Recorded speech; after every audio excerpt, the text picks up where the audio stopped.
Salmo 77, a partir do versículo de número 1. Caso você não saiba onde está Salmos, eu te recomendo fazer uma pesquisa rápida no YouTube.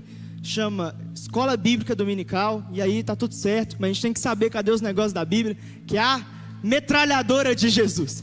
Meus irmãos, Salmo 77, a partir do versículo de número 1, nos diz o seguinte: clamo a Deus por socorro, clamo a Deus que me escute. Quando estou angustiado, busco o Senhor. De noite estendo as mãos sem cessar, a minha alma está inconsolável. Lembro-me de ti, ó Deus, e suspiro. Começo a meditar e o meu espírito desfalece.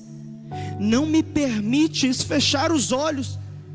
Tão inquieto estou que não consigo falar. Fico a pensar nos dias que se foram, nos anos há muito passados. De noite recordo minhas canções, o meu coração medita, e o meu espírito pergunta: irá o Senhor rejeitar-nos para sempre? Jamais tornará a mostrar-nos o seu favor? Desapareceu para sempre o seu amor, acabou-se a sua promessa, esqueceu-se Deus de ser misericordioso, em sua ira refreou sua compaixão. Então pensei: isto é enfermidade minha. Logo me lembrarei dos feitos da mão do Altíssimo, recordarei os feitos do Senhor, recordarei os teus antigos milagres, meditarei em todas as tuas obras e considerarei todos os teus feitos. Teus caminhos, ó Deus, são santos. Que Deus é tão grande como o nosso Deus? Tu és o Deus que realiza milagres, mostras o teu poder entre os povos. Com o teu braço forte resgataste o teu povo, os descendentes de Jacó. Feche seus olhos, curve a sua cabeça durante um momento. Entre em espírito de oração nesse lugar. Pai, nós temos um desejo. O nosso desejo é que o Senhor fale conosco pessoalmente. Cada um aqui está vivendo uma realidade, Senhor. Eles fizeram tantos questionamentos a Deus essa semana ainda. Eles tiveram tantas dúvidas para apresentar ao coração de Deus nessas últimas semanas. Eles tiveram tantos medos, tantas frustrações. Mas, Senhor, eu peço que de uma maneira muito singular, muito particular a cada um, o Senhor venha responder a partir da tua palavra nessa noite. O Senhor vai desfazer o medo, o Senhor vai desfazer a culpa, o Senhor vai desfazer os pensamentos que não são seus. E nós recebemos isso pela fé, no nome de Jesus. Amém, amém e amém. Meus irmãos, o título do nosso sermão hoje é Ansiedade sob controle. Eu acho que você provavelmente já viu o filme Divertidamente 2, e se você não viu, o problema é seu, porque eu vou dar spoiler. Amém, glória a Deus, gente. Já estava no cinema há tanto tempo. Se você não assistiu, é porque você não quis mesmo. Meu irmão, o filme Divertidamente 2 fala de uma personagem, a Riley, que é uma adolescente. Aí, meu inglês está em dia. E ela tem ali as emoções que ficam ali na sala de controle, e elas vão dominando as ações e tudo aquilo que a personagem está fazendo. Só que vem uma emoção nova nesse filme. É a tal da ansiedade. Aí, Deus já está falando com alguém já. Mas, irmãos, essa emoção, ela toma conta ali da sala de controle e começa a pegar todo o comando do que a Riley faz. E a pergunta que não quer calar para mim e para você é: como tirar a ansiedade da nossa sala de controle? Como, ao invés de deixar a ansiedade dominar você, você dominar a ansiedade? Ao invés da ansiedade estar na sala do controle, não, você, pelo Espírito Santo de Deus, vai colocar a ansiedade sob o seu controle. Como conseguir segurar essa emoção que é tão característica nossa? E para isso, permita-me te introduzir ao livro de Salmos. O livro de Salmos, ele é um tesouro escondido na palavra de Deus. Porque esse livro, ao mesmo tempo que ele é uma parte da palavra de Deus, que tem algo a nos ensinar, esse livro é o coração humano. É o homem diante de Deus, sem papas na língua, sem vestir uma máscara na oração. É o homem falando assim: Senhor, eu estou aflito. Senhor, está aqui a minha alma. Senhor, eu estou desse jeito mesmo. E esse livro é um tesouro porque ele é a própria sabedoria de Deus. Deus, ele sabia que eu e você, pecadores maus, nós não teríamos desejo na palavra de Deus por nós mesmos. Mas sabe o que é esse livro?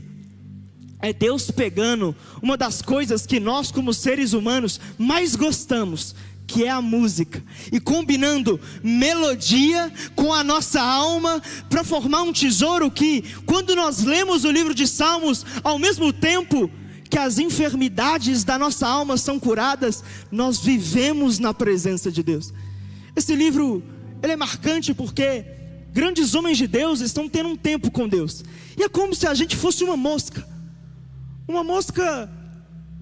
que entra dentro do quarto deles e começa a ver o devocional deles, e vê esses homens de Deus num lugar de intimidade com Deus, e que eu acho que se Deus filmasse alguns devocionais seus, você ia ficar com muita vergonha. Você ia falar assim: meu Deus, eu estava aqui catarrando tudo para fora, e Deus vazou minha intimidade com Ele. É isso que Deus está fazendo com esses homens de Deus no livro de Salmos. E esse livro, ele é dividido em 5 sessões ou 5 livros distintos dentro do livro de Salmos. O primeiro abrange os capítulos 1 ao 41, que é a primeira coleção de orações de Davi. O segundo é dos capítulos 42 ao 72, que é a segunda coleção de orações de Davi. Mas aqui nós estamos no terceiro livro, o livro das crises. O livro em que é marcado dos capítulos 73 ao 89, por homens de Deus, falando sobre como as emoções deles estão. E aqui a gente tem Asaf. E eu chamo sua atenção para você entender comigo quem que é Asaf. Asaf não é qualquer pessoa, Asaf não é qualquer crente, Asaf não é qualquer membro de igreja. Asaf, ele é o líder do louvor no templo de Deus. Asaf foi escolhido a dedo pelo rei Davi, homem segundo o coração de Deus. Asaf, ele foi nomeado para liderar a música pelo rei Salomão.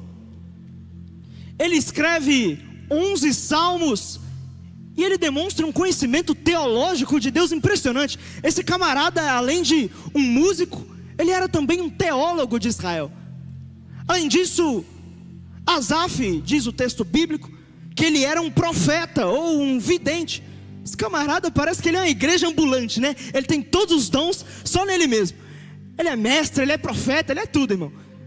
Só que esse grande homem de Deus, ele está aqui tendo uma crise com Deus. Sabe por quê? Porque homens de Deus não estão isentos de dificuldades aqui dentro. E eu preciso ser muito franco com você quanto a isso. Asaf, ele está aqui nesse texto apresentando uma angústia diante de Deus, porque ele tinha medo do seu próprio futuro e do futuro do povo de Israel. E nisso, eu não posso bater um martelo e falar assim com você: olha, Asaf está tendo uma crise de pânico, Asaf está tendo um problema com tag. Não, mas fato é que ele está com uma angústia que é um dos sintomas da ansiedade, e ele está expondo de alguma forma, ansiedade a Deus. Mas permita-me, ainda na introdução, te mostrar o porquê, na minha opinião, esse camarada parece muito estar tendo uma crise de ansiedade. Primeiro motivo, lá no versículo 2, ele diz que está com uma angústia que nunca passa. A angústia, se você pesquisar, ela é um sentimento como se você tivesse pesado, geralmente atribuído à culpa. E nada que esse cara fazia poderia fazer com que essa culpa, essa angústia saísse de dentro dele. O segundo motivo é que no versículo 2 também ele diz que a alma dele estava inconsolável, ou seja, as emoções dele se recusavam a melhorar.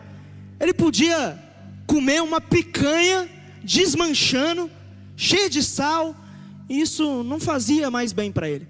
Ele podia encontrar as pessoas mais ricas, mais famosas, ele podia se entregar aos melhores manjares, mas nada disso melhorava a sala de controle dele. Terceiro motivo, no versículo 3, ele se lembrava de Deus e gemia de angústia. Esse cara é um profeta, esse cara é alguém íntimo de Deus, mas ele está sem Deus. Nossa Deus, ele agora, um homem que era íntimo de Deus, agora tem uma piora emocional ao pensar em Deus. Isso não é paradoxal? Parece que esse cara não anda batendo muito bem da mente. Parece que a mente dele não está tão sã quanto a gente pode imaginar.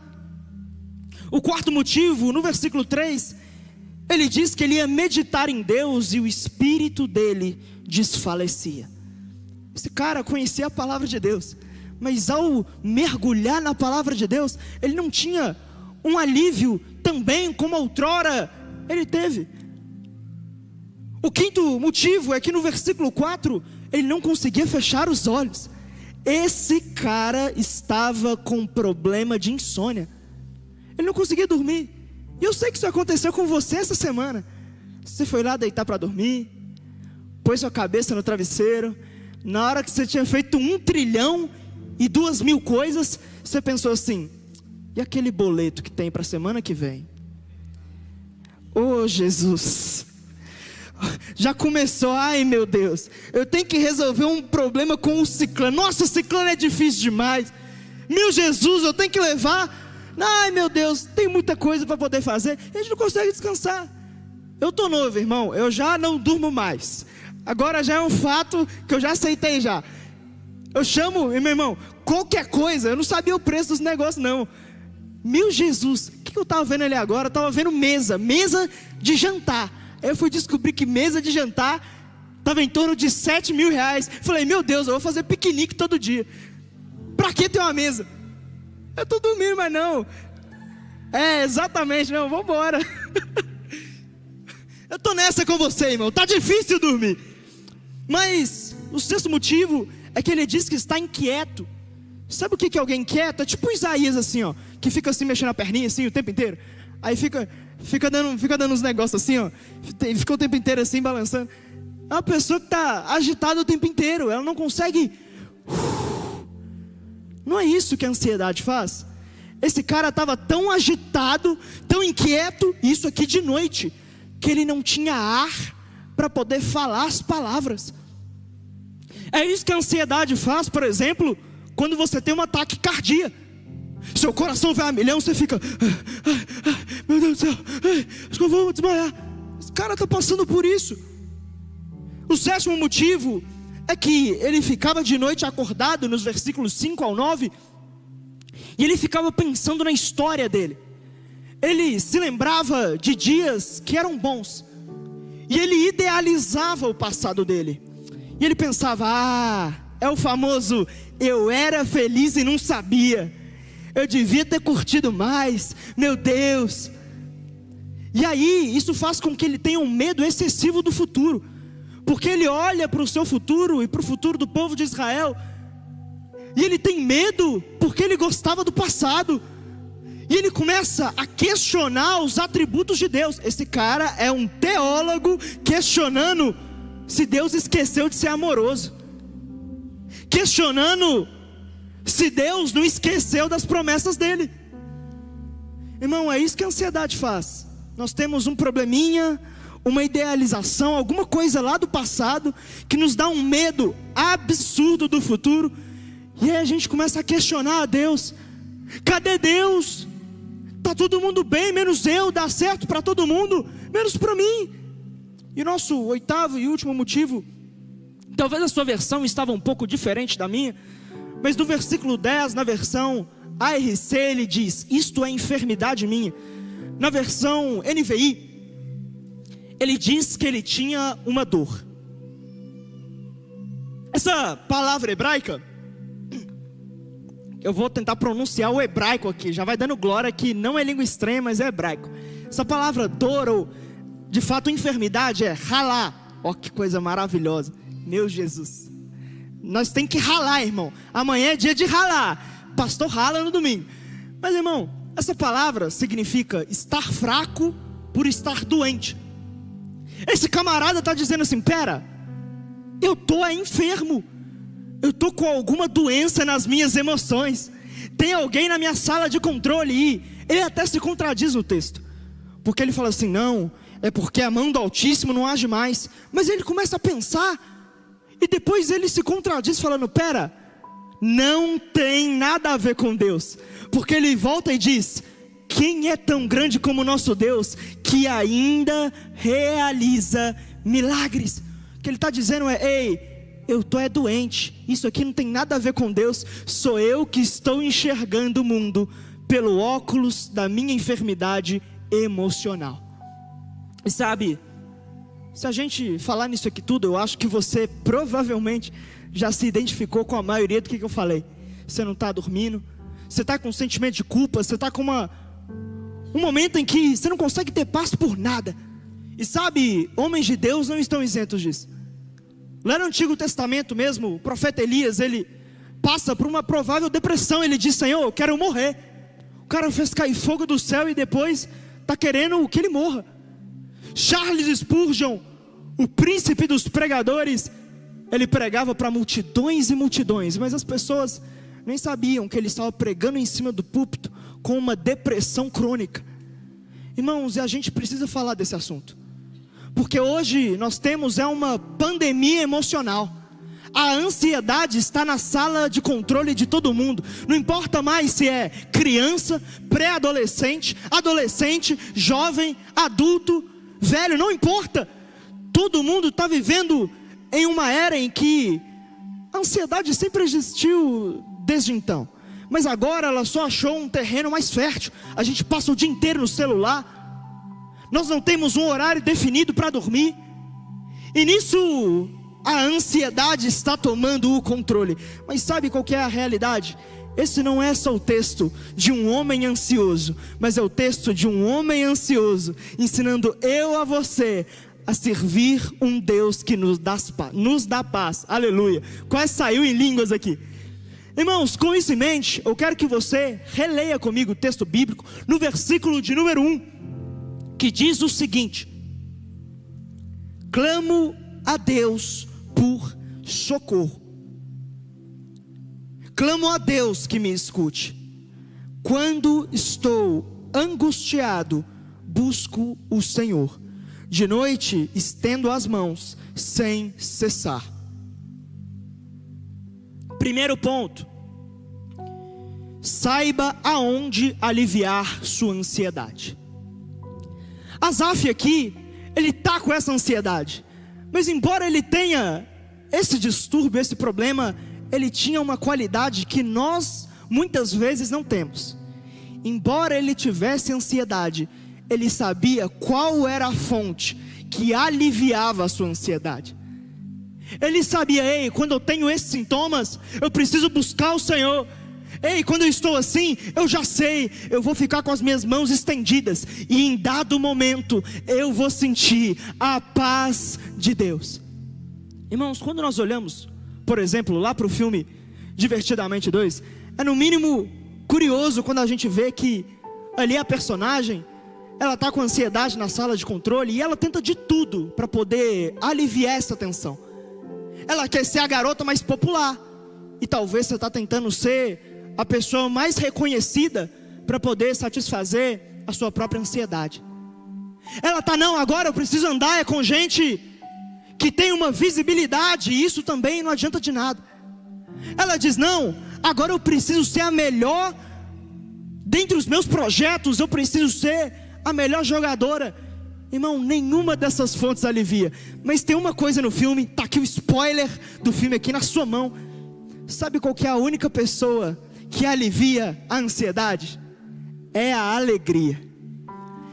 E é Jesus que disse assim, ó: venham a mim, todos vocês que estão cansados e sobrecarregados, e eu vos aliviarei. Jesus é a alegria, a fonte que nos livra da ansiedade na sala de controle. Se é para Jesus, você pode aplaudir.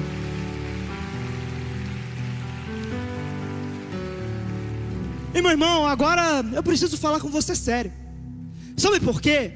O problema do ansioso não é a ansiedade dele, é que ele vende a paz dele por qualquer pico de dopamina barata que aparece na frente.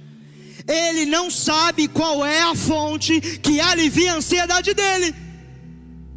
Está lá todo ansioso, qual que é a primeira coisa que vem na sua mente? Pornografia. Está lá cheio de ansiedade, a primeira coisa que vem, não, eu preciso apostar na bet. Ô irmão, você vai cair na Betseba mesmo?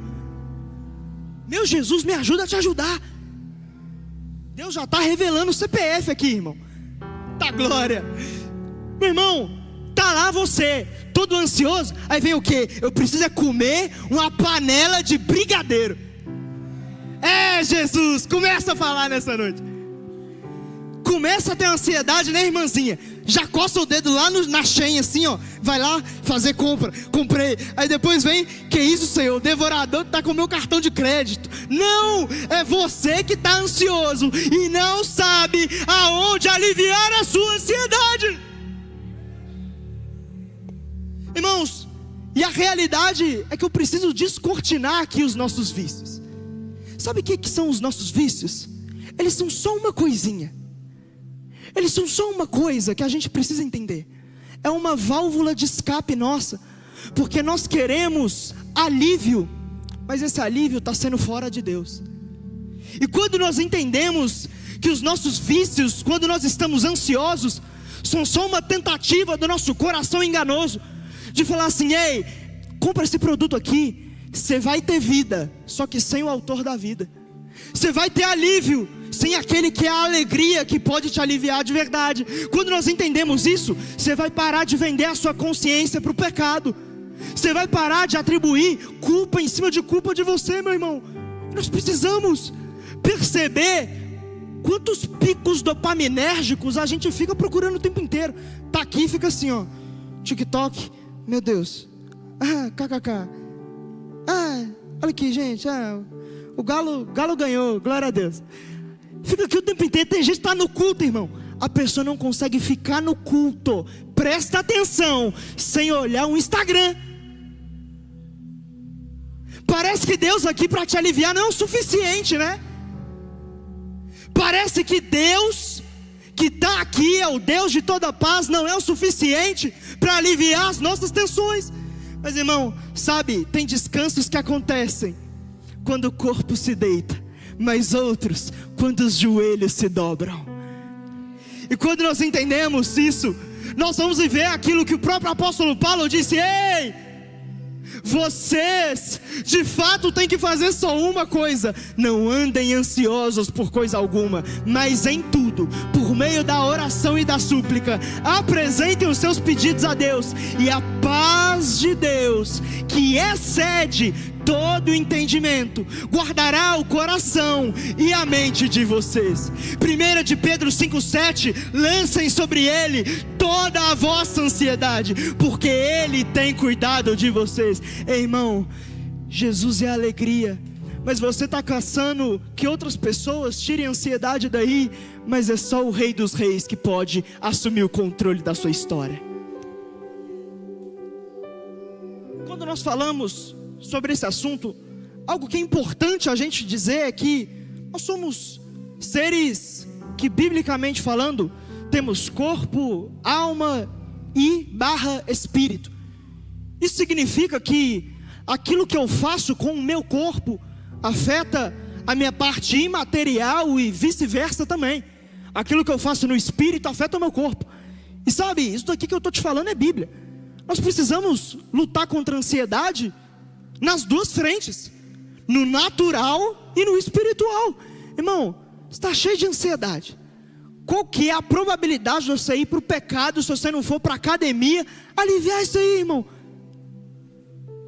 O problema é que às vezes a gente fica assim: Deus, me cura da ansiedade milagrosamente. E Deus está assim: então, tá vendo essa academia aqui de frente da sua casa? Por que você não vai lá? Pastor Isaías está indo, né, Isaías? A semana que vem você vai começar a correr. Aleluia, eu só acredito vendo, gente. Só acredito vendo. Irmão, e aquilo que a gente faz no nosso corpo natural afeta tudo. O apóstolo Paulo diz assim, ó, Efésios 5, versículo 16, que a pessoa sábia, ela aproveita bem o tempo dela. Ei, irmão, será que a sua ansiedade, parte dela não é culpa sua, que você não sabe administrar bem seu tempo? Deixa as coisas tudo para a última hora. Tem um negócio para resolver, não, vou resolver, chega na hora, Jesus me ajuda. Jesus ajuda, minha mão na sua cara. Tinha que fazer um negócio, ficou, não, deixa para depois. Vai barrigando tudo que tem para poder fazer. Não procura uma academia, não. Eu estou ansioso, o que eu vou fazer? Eu vou ficar vendo uma série romântica de dorama que só me lembra dos meus ex do passado na Netflix o dia inteiro. Você vai nessa. Você vai lá pro quinto dos infernos, junto com... Ai, Jesus, eu preciso segurar minha boca aqui hoje. Mas, irmãos, sabe, esses dias atrás Deus me pediu algo difícil. Eu também ficava nessa. A Ana enchia minha paciência: amor, você precisa treinar todo dia. Eu não, precisa não, eu estou bom demais da conta. Irmão, Deus me pediu claramente, ó, você vai treinar todos os dias da semana. E não é só porque eu vou casar, porque eu preciso ficar mais shapeado, não. É para ficar melhor aqui também, viu, irmão?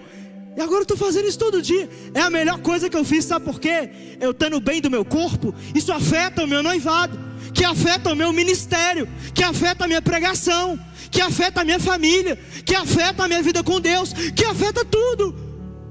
O apóstolo Paulo disse, olha, quer comais, quer bebais, façais tudo para a glória de Deus. Até aquilo que é natural é espiritual. Mas no mundo espiritual você precisa saber qual é, no momento espiritual, a fonte que vai te aliviar. Eu lembro muito bem de alguns dias atrás que eu tive uma semana muito difícil. Isso foi no ano passado. Tive uma semana muito difícil mesmo. E a ansiedade que já estava assim morta, parece que ela começou a reaparecer. Em um período de 24 horas, eu tinha 4 agendas marcadas. Eu ia pregar 4 vezes. Eu sei que na segunda ministração, eu estava na igreja, eu estava sentado assim, o pastor terminando de dizer minha oferta. Eu estava com tanta preocupação na cabeça, que eu esqueci completamente o sermão que eu ia pregar. Eu peguei e falei assim, Deus, não tem condições de eu pregar aqui. Eu não sei se eu vou acertar meu nome. Mas eu falei assim, Senhor, deixa eu começar a orar no Espírito. E eu comecei a orar. Na hora que eu peguei o microfone na mão, irmão, não me pergunte o que aconteceu, que eu vi aquela igreja dobrada ao Senhor Jesus. Sabe por quê, irmão? Cristo é a fonte espiritual que pode te dar a paz de Deus. Você ora com fervor ao Senhor, e o Senhor arranca a ansiedade do controle. E fala, ei, coração, você tem um dono, e esse dono sou eu, o Rei da glória, o Senhor dos senhores. Aleluia! Meu Jesus, se eu deixar aqui eu só vou embora, mas eu preciso ir para o próximo ponto, né? Glória a Jesus. Irmãos, versículo 10 diz o seguinte: isto é enfermidade minha, logo me lembrarei dos feitos do Altíssimo, recordarei os feitos do Senhor, recordarei os teus antigos milagres, meditarei em todas as tuas obras e considerarei todos os teus feitos. Teus caminhos, ó Deus, são santos, que Deus é tão grande como o nosso Deus. Segundo ponto, saiba separar a ansiedade da realidade. Asaf aqui, ele chega num diagnóstico pessoal. Isso é enfermidade minha. Eu estou doente. Eu tenho uma fraqueza por causa da minha enfermidade de dentro da minha alma. E ali ele começa a fazer o seguinte: espera, já que eu cheguei a essa conclusão, eu preciso analisar a realidade. E ele fala assim: permita-me escanear quem é Deus. Será que esse óculos que a ansiedade quer me dar é verdade mesmo? Isso eu tenho uma forma de saber. Se eu ver a realidade. E ele que estava dizendo assim, não, Deus se esqueceu da gente. Não, agora Deus refreou o seu amor. E ele começa a falar, não, Deus não faz mais milagres. Mas quando ele vai pensando, ele vai lembrando tudo que Deus fez, ele vai vendo do passado e chega no presente, e ele começa a louvar o Senhor falando, não é verdade que Deus é como o meu Deus, que ainda aqui na realidade faz os teus milagres ao nosso povo. Irmãos, é muito curioso que a ansiedade, lá no filme do Divertidamente 2, ela fica fazendo um monte de papel para poder calcular todas as possíveis rotas que poderiam dar errado para a personagem. Ela ia fazer um jogo e tinha que calcular cada movimento, tudo. É um perfeccionismo exacerbado, que vai trazer alguém que sempre vive nos seus pensamentos. Irmãos, esse é o problema de um ansioso. Ele vive aqui e não aqui. Eu vou expor a pessoa que eu mais amo aqui nessa terra, mas o Supremo aqui já aprovou eu contar isso aqui, então tá tudo certo. Ontem ai Jesus, gente, eu amo ela demais, não tem condição não. Ela toma, te contextualizar aqui, tá? Ela toma um remédio pro rim, e esse remédio abaixa a pressão, e ela estava se sentindo meio tonta. Ela chegou a dar um pré-desmaio assim no meu braço. Até aí, tudo certo. Aí ela tá assim, amor, eu não tô bem, amor, eu não tô legal, tá acontecendo alguma coisa, tava igual um zumbi assim, quase eu falei, meu Deus, vai cair durinha a qualquer momento. Levei ela na farmácia, fizemos um teste lá de pressão. O farmacêutico falou assim, isso é provavelmente um infarto. Irmão, quem teve um infarto fui eu na hora. Aí falou, não, vamos chamar a ambulância. Eu falei, não, eu vou levar ela de carro. Vim andando com ela, ela já estava ruim. Aí parece que ela foi ficando assim meio esquisita assim, foi cambaleando. Botei no carro, busquei os documentos dela na casa dela, fui dirigindo para o hospital, fui lá para o pronto atendimento. E gente, você não está entendendo, eu fui cortando os carros tudo. Eu estou de olho no meu celular para ver se eu não tomei nenhuma multa, que eu excedi todos os limites, que eu falei, meu Deus, vai morrer. E eu comunicando com a Ana assim, amor, você está bem? Aí ela virava assim, dramatizando o negócio. Eu falei, amor, você quer que abra o vidro? Ela, você quer que liga o ar? Ela virava e falando assim, eu tô com dor no peito. Eu fui dirigindo igual um maluco, um psicopata. Deixei ela lá no hospital. Irmão, sabe o que aconteceu? Eu deixei ela lá, a mãe dela chegou, precisava tomar banho, que eu ia pregar. Eu preguei ontem, por isso que eu tô sem voz nenhuma. Aí eu tava tomando banho lá, falando, Jesus, eu não sei, ou vou ficar viúvo antes de casar, eu vou, sei lá o que vai acontecer. Aí na hora que eu saio do banho, ela só me liga e fala assim, amorzinho, acho que eu só fiquei com uma crise de ansiedade, que a mulher falou que era infarto. Irmão, ela não tem problema de coração nenhum. Fez o exame lá no hospital, não deu nada. Ela estava de boa, era só remédio do rim. Mas na hora que a farmacêutica falou, é infarto, ela, é mesmo. A pressão estava baixa. Ela vai dar saturação isso, gente. Eu tenho que obedecer tudo que está sendo comunicado aqui, entendeu? Mas irmão, qual que é a questão? Era só para ela ter ficado tonta.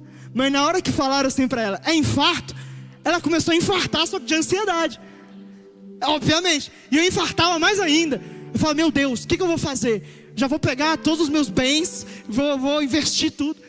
Mas irmão, é isso que acontece com o ansioso. Ele não vive aqui na realidade, ele vive aqui. Alguém fala assim com ele, ei, teve um probleminha ali. Ele fala assim, meu Deus, a pessoa tem problema comigo, ninguém gosta de mim, eu sou um rejeitado, eu sou esquecido. E a dificuldade do ansioso é viver na realidade.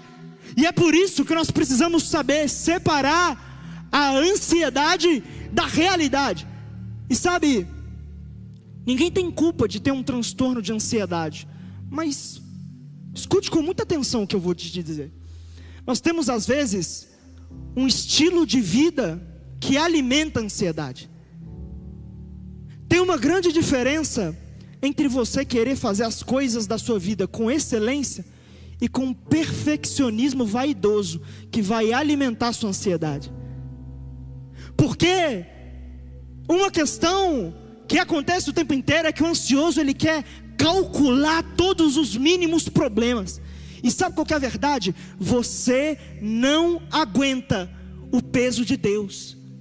Esse lugar de controlar tudo da sua vida só pertence a Deus. E na hora que você fala assim, não, cada mínimo detalhe eu tenho que calcular tudo, não, tem que ser assim, assim, assim, nada pode fugir disso, você está pegando um controle que é só Deus que pode ter. E é inevitável que você adoeça tentando ocupar o lugar que é de Deus. Meus irmãos, entenda uma coisa: você vai fazer com excelência, mas você não precisa ficar, ai meu Deus do céu, isso aqui, aquilo outro. Não, irmão, você já tem um pai que cuida de todos os detalhes da sua vida. Na minha festa eu não sei se vai ser flor, cor azul, bege, tons, não sei o que, tem um monte de tom, gente. Eu sabia verde, amarelo, azul, vermelho, é as únicas cores que eu sei. Agora eu tenho que ver um pouquinho de cada detalhe, mas eu sei que Deus vai cuidar de todos os detalhes da minha festa de casamento, porque o meu Deus é um pai que consegue enxergar os problemas que eu não consigo enxergar com os olhos naturais. O meu pai é o Deus que ele vê cada problema que tem e ele fala, meu filho não está vendo isso daqui, mas deixa eu acabar com isso aqui agora. Ele não vai nem saber que eu estou livrando ele, mas eu estou cuidando dele o tempo inteiro. Irmão, para de querer controlar tudo. A hora que você entrega o controle para Deus, a ansiedade perde o controle dela. Mas eu quero ir com você aqui para o nosso último ponto. Os versículos 7 até o versículo 9, diz o seguinte: irá o Senhor rejeitar-nos para sempre? Jamais tornará a mostrar-nos o seu favor? Desapareceu para sempre o seu amor? Acabou-se a sua promessa? Esqueceu-se Deus de ser misericordioso? Em sua ira refreou sua compaixão? Versículo 15: com o teu braço forte resgataste o teu povo, os descendentes de Jacó e de José. Terceiro e último ponto: saiba discernir a identidade falsa da identidade verdadeira. Esse camarada Asaf agora tem muitas dificuldades com a identidade dele e do seu povo. Ele começa a pensar, eu acho que eu sou um rejeitado. Eu acho que Deus esqueceu de ser misericordioso comigo. Ou seja, Deus dá um monte de coisa pra gente que não merece, e Ele não faz mais isso comigo. Tudo que eu faço é como se não tivesse mais valor algum. Deus esqueceu a sua misericórdia para comigo. Ele fala, será que Deus não está irado comigo? Será que Deus não perdeu o seu amor por mim? Será que Deus se esqueceu da promessa dele? Mas ele começa a pensar, ele pega o seu diagnóstico e começa a analisar a realidade, e ele chega a uma outra conclusão.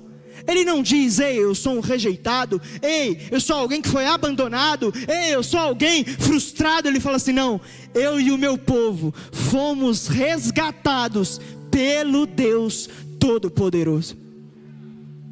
Você vai ter que saber discernir qual identidade que está na sua mente é a verdadeira e qual que é a falsa. Lá no filme do Divertidamente 2, ali a Riley, ela começa a entrar numa crise de identidade, porque ela começa a pautar a identidade dela na opinião dos outros.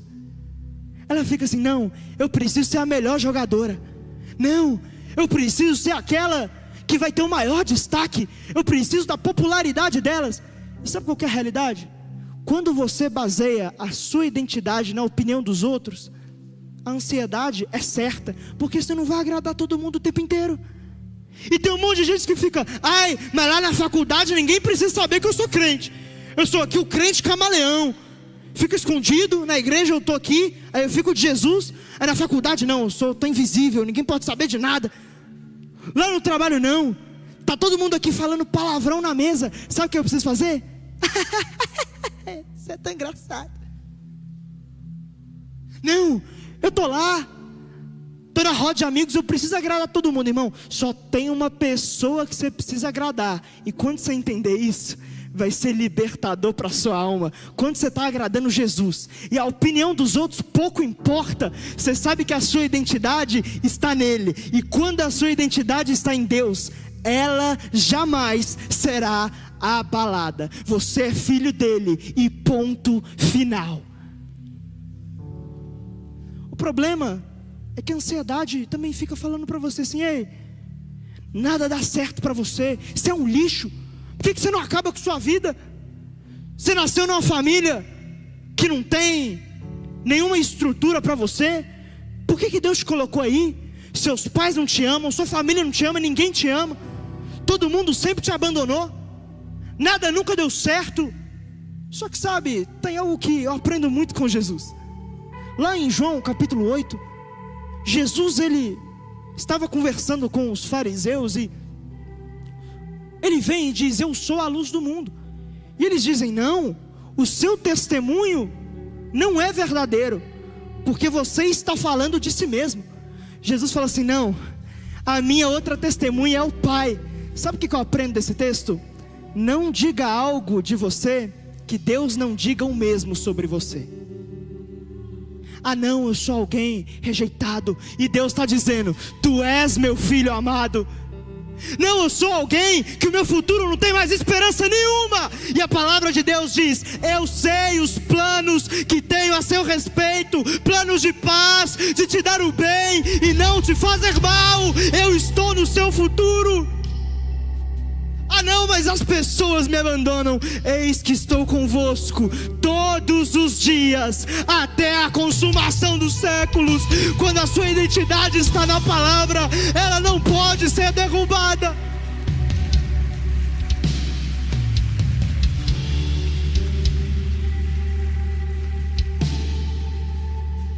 Você não é fruto do acaso.